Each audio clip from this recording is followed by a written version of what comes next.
रात सिर्फ अंधेरा नहीं लाती, कई बार वो ऐसी सच्चाइयां लेकर आती है जिनके लिए इंसान तैयार नहीं होता।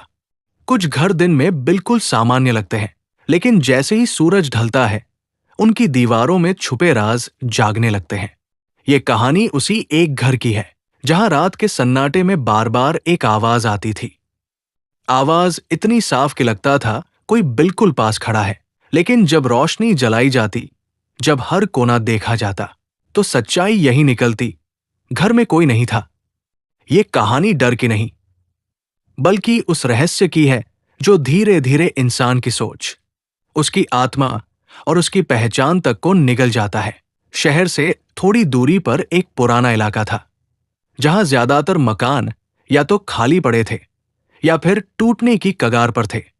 उसी इलाके के आखिरी छोर पर एक 2 मंजिला घर खड़ा था। न बहुत डरावना दिखता था, नहीं ज्यादा आकर्षक। बस एक अजीब सी चुप्पी उसके आसपास हमेशा बनी रहती थी, जैसे वो घर खुद किसी से बात नहीं करना चाहता हो।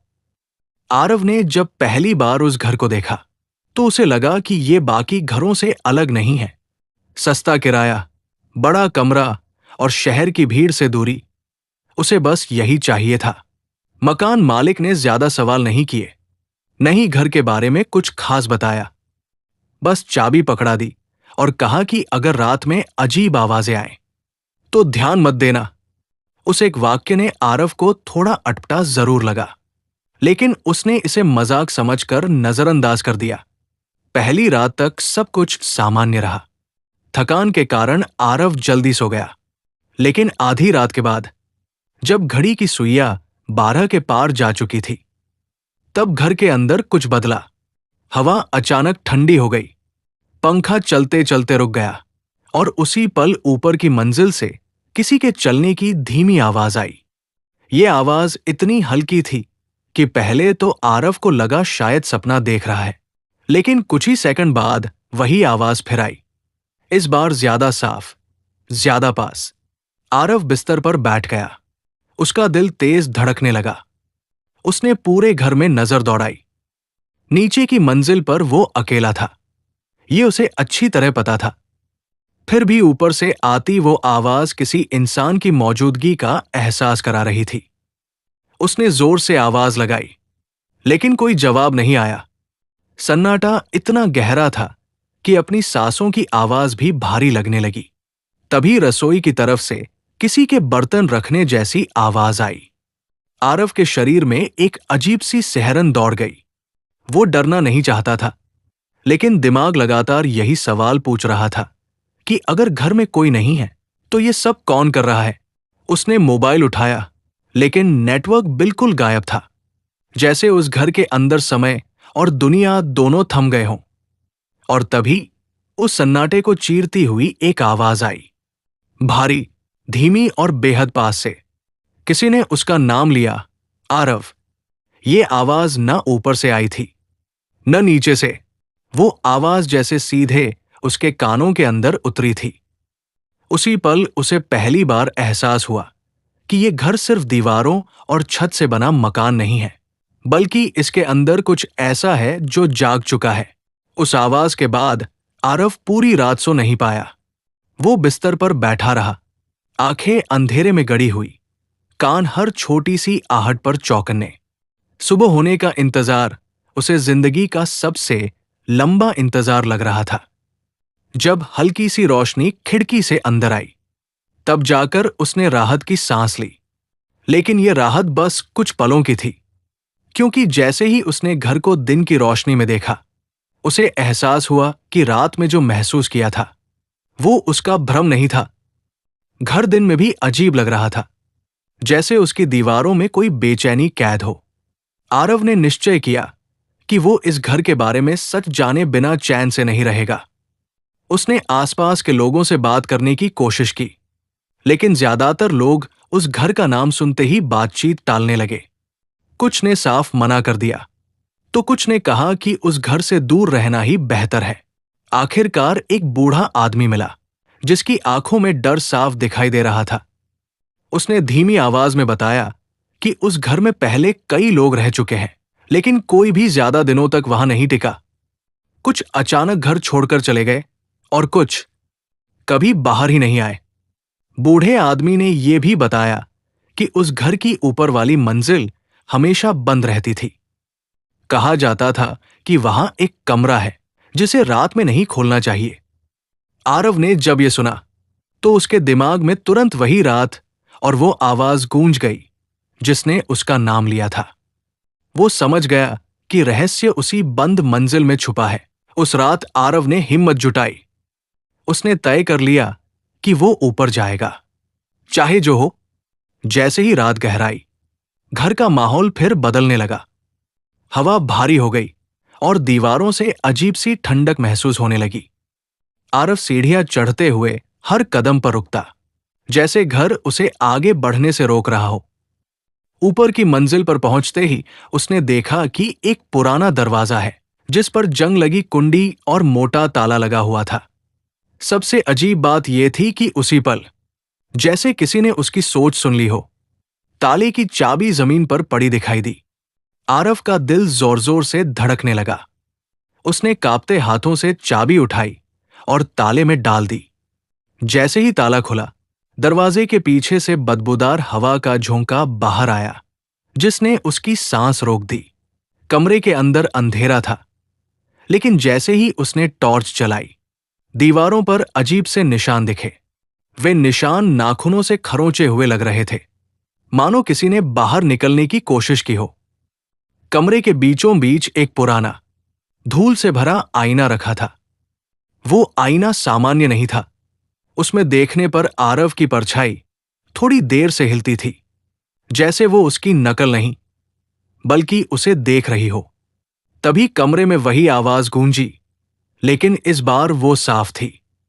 आवाज ने कहा कि ये घर सिर्फ रहने की जगह नहीं है, बल्कि एक दरवाजा है, दो दुनियाओं के बीच का दरवाजा। आरव समझ चुका था कि वो किसी ऐसे खेल का हिस्सा बन चुका है जहां नियम उसे नहीं पता थे, लेकिन हार का मतलब बहुत भयानक था। उस रात जब वो नीचे लौटा तो उसे एहसास हुआ कि अब ये सिर्फ डर नहीं रहा, अब ये घर उसे जान चुका था। अगर आपको ये कहानी अब तक डरावनी और रहस्यमयी लग रही है तो अभी रात के राज चैनल को सब्सक्राइब करें, क्योंकि आगे कहानी वहां पहुंचने वाली है जहां से लौटना आसान नहीं होता। उस रात के बाद आरव पहले जैसा नहीं रहा। घर अब सिर्फ एक जगह नहीं था जहां वो रहता था, बल्कि ऐसा लगने लगा था जैसे वो घर उसे देख रहा है, उसकी हर हरकत पर नजर रख रहा है। दिन में भी जब वो कमरे में अकेला बैठता तो उसे महसूस होता कि कोई उसकी पीठ के पीछे खड़ा है। कई बार वो अचानक पलट कर देखता, लेकिन वहां कुछ नहीं होता। फिर भी उस खालीपन में एक मौजूदगी महसूस होती थी जो नजर नहीं आती थी, लेकिन पूरी तरह वास्तविक लगती थी। सबसे ज्यादा बदलाव उसकी नींद में आया। हर रात वो एक ही सपना देखता, वही बंद कमरा, वही पुराना आईना और आईने के भीतर कोई धुंधला सा चेहरा जो धीरे धीरे साफ होता जाता। सपने में वो चेहरा आरव जैसा ही लगता, लेकिन आंखें अलग होती, बिल्कुल खाली और ठंडी, जैसे उनमें कोई भावना बची ही न हो। हर बार नींद टूटती तो उसके कानों में एक ही वाक्य गूंजता रहता, ये घर खाली नहीं है, बस दिखता खाली है। एक रात जब डर और जिज्ञासा दोनों अपने चरम पर थे, आरव फिर से ऊपर की मंजिल पर गया। इस बार उसे किसी आवाज ने नहीं बुलाया था, बल्कि ऐसा लग रहा था जैसे घर खुद उसे उस कमरे की तरफ खींच रहा हो। जैसे ही वो कमरे में दाखिल हुआ, दरवाजा अपने आप बंद हो गया और आईने की सतह पर हल्की सी चमक उभर आई। आरव ने देखा कि आईने में अब सिर्फ उसकी परछाई नहीं थी, उसके पीछे कई और परछाइयां खड़ी थी, धुंधली, टूटी फूटी और दर्द से भरी हुई। तभी कमरे का तापमान अचानक गिर गया।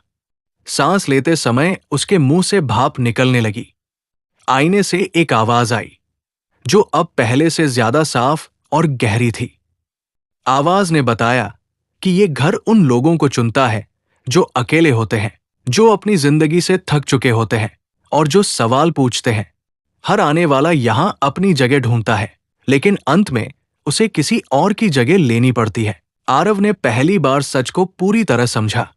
ये घर लोगों को मारता नहीं था, बल्कि उन्हें कैद करता था आईने के भीतर। जो बाहर दिखते थे वे असल में घर के नए रखवाले होते थे, और जो आईने के अंदर थे वे पुराने निवासी। तभी उसे याद आया कि उसने आसपास के लोगों से कभी किसी पुराने किराएदार को जाते हुए नहीं देखा था। वे सब यही थे, इस घर में, इस आईने के भीतर। आईने की सतह पर अचानक तस्वीरें उभरने लगी। अलग अलग चेहरे, अलग अलग समय, लेकिन एक सा डर। हर तस्वीर के नीचे एक तारीख लिखी थी, और सबसे आखिर में एक खाली जगह थी जहां आज की तारीख चमक रही थी। आरव का शरीर कांपने लगा।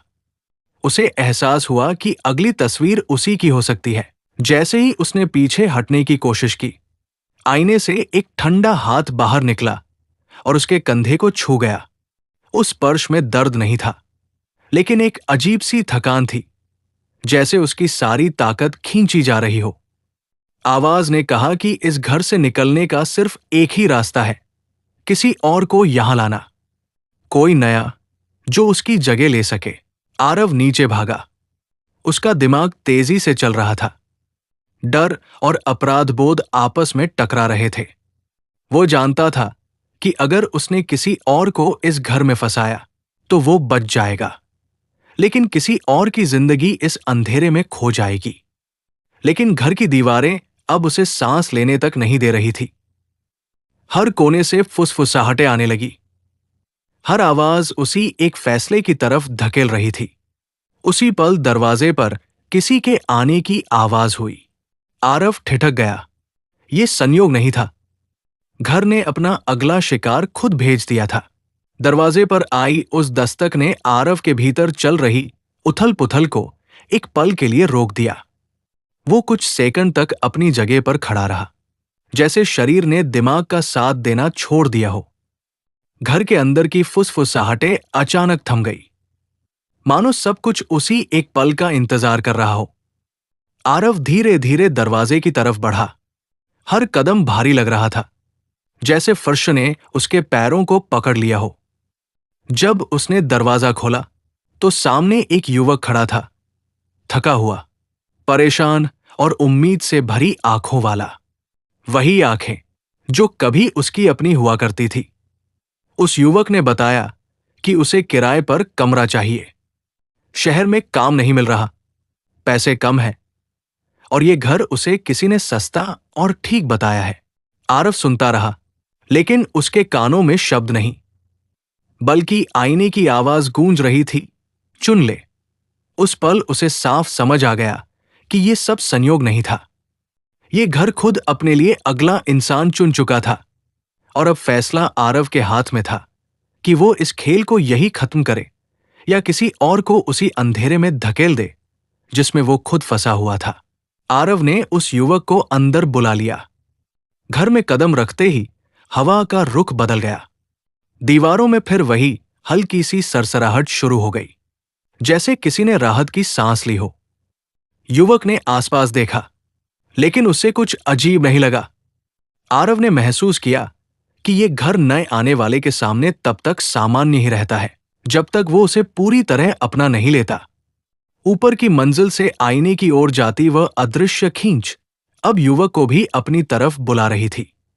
रात गहराने लगी। जैसे जैसे अंधेरा बढ़ा, घर के भीतर की आवाजें फिर लौट आई। इस बार वे आरव को नहीं, उस नए युवक को सुनाई देने लगी थी। उसने घबराकर पूछा कि क्या घर में कोई और है। आरव ने झूठ बोला, वही झूठ जो शायद उससे पहले हर किसी ने बोला होगा। उसी रात आरव ने देखा कि आईने में उसकी परछाई अब धीरे धीरे साफ होने लगी है। उसकी आंखों में फिर से चमक लौट रही थी, और चेहरे से वो अजीब थकान गायब हो रही थी। अंतिम क्षण तब आया जब वो युवक ऊपर के कमरे में गया। जैसे ही उसने आईने के सामने कदम रखा, कमरे का दरवाजा अपने आप बंद हो गया। आरव नीचे खड़ा सब कुछ सुन रहा था। धीमी आवाजें, फिर फुसफुसाहटें, और अंत में वही परिचित पुकार। इस बार किसी ने आरव का नाम नहीं लिया। इस बार आवाज ने नए नाम को पुकारा। उसी पल आईने की सतह पूरी तरह शांत हो गई और आरव के भीतर का डर जैसे कहीं खो गया। सुबह हुई, दरवाजा खुला, आरव घर से बाहर निकला। वो आजाद था, लेकिन जब वो पीछे मुड़ा तो उसे एहसास हुआ कि घर की खिड़की से कोई उसे देख रहा है। वही युवक अब धुंधली परछाई में बदल चुका था। आरव समझ गया कि ये आजादी पूरी नहीं थी। उसने घर से तो निकल लिया था, लेकिन अब वो इस चक्र का हिस्सा बन चुका था। कहीं न कहीं, कभी न कभी, ये घर फिर उसे बुलाएगा। आज भी वो घर वैसा ही खड़ा है, शहर से थोड़ा दूर, शांत और बेआवाज। दिन में वहां कुछ भी अजीब नहीं लगता, लेकिन रात होते ही उसके अंदर कुछ जाग जाता है। लोग कहते हैं कि अगर आप उस घर के पास से रात में गुजरे और आपको लगे कि किसी ने आपको नाम लेकर बुलाया है, तो पीछे मुड़कर मत देखिए, क्योंकि उस आवाज का मकसद आपको डराना नहीं, बल्कि आपको बुलाना होता है। ये कहानी सिर्फ एक घर की नहीं है, ये कहानी उन फैसलों की है जो इंसान डर में लेता है और उन कीमतों की है जो वो बाद में चुकाता है। हो सकता है आपने ये कहानी सिर्फ सुनी हो, लेकिन अगर कभी रात के सन्नाटे में आपको भी कोई आवाज बुलाए, तो याद रखिए, हर आवाज का जवाब देना जरूरी नहीं होता। अगर आपको ऐसी डरावनी, रहस्यमयी और रात के सन्नाटे में उतर जाने वाली कहानियां पसंद है, तो अभी रात के राज चैनल को सब्सक्राइब करें, क्योंकि यहां हर कहानी सिर्फ सुनाई नहीं जाती, वो आपके भीतर उतर जाती है।